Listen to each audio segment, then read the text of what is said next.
Este próximo jueves, a partir de las 7:30 de la tarde, en la Casa de Cultura Dr. Velasco de Laredo, se presentará esta novela, una novela de Juan Ignacio Villarías, Los últimos bandoleros serranos, y vamos a hablar con el autor, con Juan Ignacio, de esta novela y de las que han de venir, como dice aquí en la reseña de la contraportada. Juan Ignacio, ¿qué tal? Muy buenas. Pues muy buenas tardes a todos los oyentes.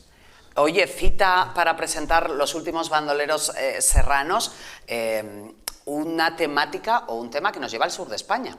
En efecto, esta está ambientada en los años álgidos, diríamos, en los años de máximo desarrollo del bandolerismo en el sur de España, que es donde más se daba, en el siglo XIX, a principios del siglo, que es cuando más abundaban este tipo de bandidaje, y de donde se ha sacado pues toda la leyenda y todo el tema acerca de los bandidos, ¿no? Lo que pasa es que, claro, una cosa es la versión romántica del bandolerismo y otra cosa es la realidad pura. Esto es una obra de ficción, no es de historia, es decir, los personajes no son reales, pero sí están basados totalmente en la realidad. Es decir, lo que aquí ocurre es lo que ocurría allí en esa época y en esa zona de España. ¿Quieres decirme que los bandoleros no son tan bonitos como nos los han pintado en la tele? ¿Qué va? Que eran un poco casi como un Robin Hood. Sí, no, que va, ni mucho menos, ¿no? Todo lo contrario, ¿no? ¿Cómo era un bandolero de 1885? No, antes. En el 85 apenas quedaban ya, no sé si el último de ellos llegó tan adelante.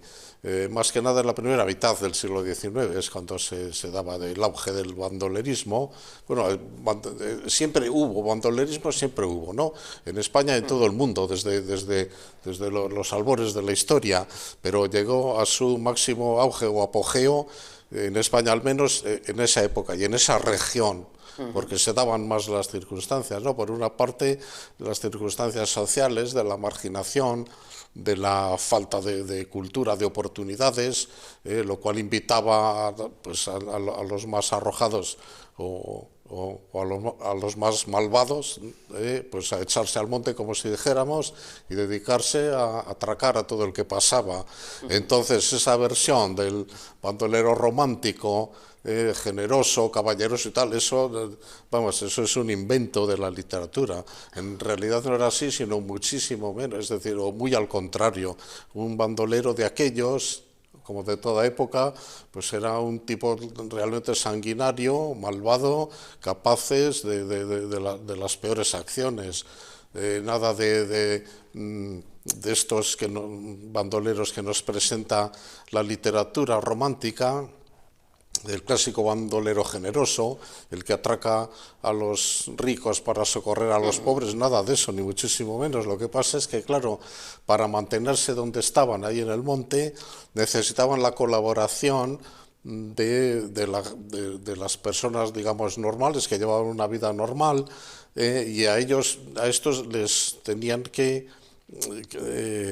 compensar muy generosamente, eso sí es verdad. Sí, pero era una cuestión de supervivencia, por así decirlo, ¿no? De generosidad. Por ¿no? supuesto, era un do ut des, que decían los romanos, es decir, te doy para que me des, ¿no? Tú me proporcionas a mí lo que yo necesito, tú te callas, tú a nadie le dices nada y yo te recompenso. Entonces esa era su generosidad, que no era tal, sino o sea, una compra, una transacción comercial, ¿no? Les pagaban para que les proporcionaran lo que necesitaban y para que les ocultaran. ¿Por qué te animaste a hablar de los bandoleros? Bueno, porque... ¿Por qué esta temática? Sí, porque yo... Esta novela hace el número 13 de todas las que llevo publicadas, y tengo otras 4 más o 5, ni sé ya las que tengo. Entonces cada una pues tiene un tema. Algunas comparten temas, sí, es verdad, igual hay un par de ellas que sobre el mismo tema, pero las demás pues tienen cada una diferente tema. Entonces yo busco temas. Entonces, ¿cuál es el tema que toca este año? Porque publico una por año. Pues esta vez pues me voy a fijar en el tema de los bandoleros serranos andaluces, del siglo XIX. Para ello he consultado diferentes libros, me he empapado, por así decirlo, y después pues he sacado una historia que resulta pues de lo más real y de lo más verosímil, a base de personajes de ficción, pero basados en personajes reales. Es decir, ya repito, lo que aquí pasa es lo que pasaba en la realidad. O sea, es una novela, es ficción, pero podría haber ocurrido de todas. Sí, ocurría así, más o menos, como yo lo digo.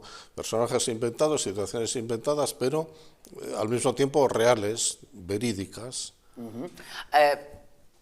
¿Te gustó el proceso de investigación acerca de los bandoleros serranos, lo de empaparte de cómo vivían, cómo era esa época? Sí, por supuesto. Yo cuando escribo acerca de un tema ajeno a lo que yo he vivido, a lo que yo mismo he presenciado, pues naturalmente me tengo que documentar primero a base pues de leer diferentes libros. Hoy en día a través de las redes sociales se consigue uno todos los libros acerca de todos los temas que haga falta, ¿no? Entonces así, no solo con ocasión de esta novela, sino con otras también, pues primero he tenido que leer diferentes libros para entrar en situación, y entonces cuando ya domino el tema más o menos, digo, pues entonces me lanzo, y entonces es cuando escribo. Entonces, que si me ha gustado, pues sí, por supuesto. O sea, no se trata de que me guste o me deje de gustar, sino que se trata, pues ya digo, de documentarme, de empaparme en una palabra. Mira, acabas de decir, me documento, entro en situación. Yo entiendo que una parte que, o por lo menos a mí creo que me resultaría complicada, es tengo que buscar o tengo que aprender cómo hablaban en ese momento, ¿no? Cómo hablaba un bandolero serrano del siglo XIX, que no es igual a cómo habla, pues no sé, una señora de una fábrica de conservas de 1993. Bueno, en eso yo no imito el habla andaluz de la época, porque claro, entonces estos bandoleros generalmente, no siempre, pero generalmente eran de la clase social más baja y más ignorante, por así decirlo. Entonces su habla pues era de lo más chabacano y vulgar. Entonces pues a lo mejor estos mismos bandoleros emplean un lenguaje impropio para lo que son ellos mismos, ¿no? Un lenguaje más estándar, ¿no? En lugar de sí, lo ¿no? que Cualquiera que lo lea dirá, bueno, pero este tipo que no ha ido a la escuela ni nada, ¿cómo es capaz de hablar así? Pues bueno, ellos hablan por mí, hablan como yo hablo. ¿Cuál es? Porque yo sé, y bueno, lo acabas de decir, tienes otras 5 más o menos por publicar. Sí, exactamente, sí. Lo que pasa es que, claro, publico una por año porque más de una, entonces sería demasiado. Bueno, no da tiempo a degustarla si es más de una al año. Claro, serían demasiado juntas, eso es lo que me dicen los editores, que hay que dejar pasar por lo menos un año entre una y otra, y no como hacía, por ejemplo, Pérez Galdós, que se comprometió, firmó un contrato con una editorial y se comprometió a entregar 2 por año. Entonces, claro, escribió muchísimo, no sé, 40, 50, yo qué sé, le dio a la máquina de escribir novelas y salían ahí novelas como churros. Entonces le faltó, porque está considerado como el mejor novelista del siglo XIX, que es el siglo de las novelas por excelencia, y sin embargo le faltó una gran obra maestra, un Quijote, yo qué sé. Entonces escribió muchas. Entonces, claro, si sumamos los puntos que merece cada una, pues obtendría una puntuación enorme. Pero sin embargo, otro novelista de la época, Leopoldo Alas, alias Clarín, escribió una sola, La Regenta, que está considerada la mejor del siglo XIX. Una sola y fue la mejor. Este escribió 40 y ninguna de ellas fue la mejor. Entonces, ¿qué vale más? Escribir pocas buenas o muchas no tan buenas, que tampoco son malas, pero bueno, tiene algunas que son de lo más vulgar. Yo he leído algunas y la verdad pues no son gran cosa, no tienen gran calidad. Otras en cambio sí. ¿Tú has elegido ya cuál será la siguiente que te gustaría publicar? No, la verdad es que no, pues para este verano tendré que sacar otra. ¿Cuál de ellas? No lo he decidido, no lo sé. Yo esto te lo he preguntado en alguna ocasión y yo creo que me has dicho que no. Tú ahora, por ejemplo, este verano vas a coger una de las novelas que tienes ya realizadas, ya escritas, y dices, bueno, voy a publicar esta. ¿tú la vuelves a leer en ese momento y cambias cosas? ¿O tú cuando das una novela por terminada, la das por terminada? No, yo repaso una y otra vez. ¿Repasas? ¿Y cuándo uno queda ya conforme con el trabajo? Nunca. Yo las que están publicadas ya no las leo, no las ojeo. Una vez que ya están publicadas, ya nada, ¿no? No, porque ahora cojo esta, la abro, empiezo a leer una página y pienso, vaya, tenía que haber cambiado. Esta palabra, cambiarla por esta otra. Sí. Entonces prefiero no leerlas ya. Como decía Jorge Luis Borges, decía, estoy deseando publicar para no tener que corregir más. Yo creo que eso nos pasa a todos. Pero antes de publicarla sí eres inconformista. Antes, bueno, sí, antes no, lo que pasa es que, claro, ya digo, pues la repaso una y otra vez, algunas 2 veces, no sé, las que haga falta. Entonces, una que escribí hace años y la tengo ahí casi medio olvidada, repasada en su día, la vuelvo a repasar y vuelvo otra vez a modificar, a introducir cambios, a agregar, corregir y aumentar, como si dijéramos, ¿no? Y entonces, claro, una vez que le doy el último repaso, pues ya la doy a la imprenta, a la editorial. ¿Qué tienes ahora qué estás escribiendo ahora? Porque algo estarás escribiendo, o investigando para escribir. Sí, estoy repasando algunas para, ya digo, para publicar este verano. Para dejarlas ya cerradas. He repasado una, estoy repasando otra, y luego he empezado a escribir otra, que no sé si hace el número 4 o la quinta de las que tengo, la quinta me parece que es, pero apenas está empezada, ¿no? Le falta mucho todavía, pero claro, como tengo 4 antes que publicar una por año, pues figúrate el tiempo todavía que me queda. O sea, ¿Y cuál es la temática de ese nuevo trabajo? De la nueva, sí. Pues esta nueva va a tratar, si la acabo, Bueno, hombre. y si Dios me da salud. ¿Por qué no? Claro que sí, hombre. Sí. Pues esta trata sobre el pistolerismo barcelonés de siglo de 100 años más tarde que estas, de principios del siglo, pero 20, ¿no? Ahí estoy yo ahí documentándome un poco y sacando unas conclusiones y trazando un plan, pero apenas empezada, ¿no? Pero vamos, espero acabarla como todas, porque cada vez que empiezo una, llega un momento que digo, bueno, ¿y ahora por dónde sigo yo? ¿Y ahora cómo acabo? Y sin embargo, siempre consigo acabarlas, pues está lo mismo, espero que también un día se acabe, pero claro, hay tanto tiempo por delante que no tengo ninguna prisa y no sé cómo va. Cuando te sientas a escribir una historia, Juan Ignacio, ¿no tienes decidido el final de la misma? A veces sí, a veces no. En algunas sé cómo empiezan y luego no sé cómo van a acabar y luego al final pues acaban pues como acaben, cada una a su manera. Y otras pues sí, ya sé más o menos cómo va a acabar y tengo que rellenar, digamos, por delante, no el por desarrollo, detrás. ¿no? de lo que le pasa a los personajes. Y otras al revés. Luego digo, ¿y cómo acaba esto? Bueno, pues ya acabará, ya se me ocurrirá y al final algo se me ocurre y de una manera o de otra acaba. Juan Ignacio, ¿qué fórmula funciona más? ¿La de tener ya la idea hecha con el final pensado o la de dejarse llevar y lo que la novela te vaya pidiendo? Mejor es tenerlo ya pensado, tenerlo todo claro ya y saber cómo se va a desarrollar, ¿no? Pero eso no siempre ocurre, por lo menos a mí, sino que yo, ya te digo, empiezo de una manera y digo, bueno, ¿cómo acabo yo ahora? Bueno, pues ya acabaré, tiempo tendré, porque lo que me sobra es tiempo, estoy jubilado. A ver, en los últimos bandoleros serranos, ¿qué ocurre? Vale, nos va a trasladar al sur de España, Eso a la zona de Andalucía, sí. Comienzos de 1800. No. ¿Pero es la aventura de quién? Sí, eso, 1800 y pico. Pues varios personajes, son varios, ¿no? Entonces cada uno por diversas circunstancias se echa al monte y ahí se constituye en bandolero. Algunos se juntan entre ellos, otros disputan entre ellos, se matan entre ellos, colaboran entre ellos, atracan a todo el que pasa por ahí, principalmente en las diligencias. En la parte de Sierra Morena, esa es la zona que tiene más fama en cuanto a la proliferación de bandidos de este tipo, ¿no? Y de todo eso. O sea, no hay un personaje único central, hay muchos. O sea, es una novela coral. Sí, más bien sí. Y luego también, aparte de los bandoleros, sale la figura del cazarrecompensas, que no solo en las películas del oeste los había, sino que los hay también.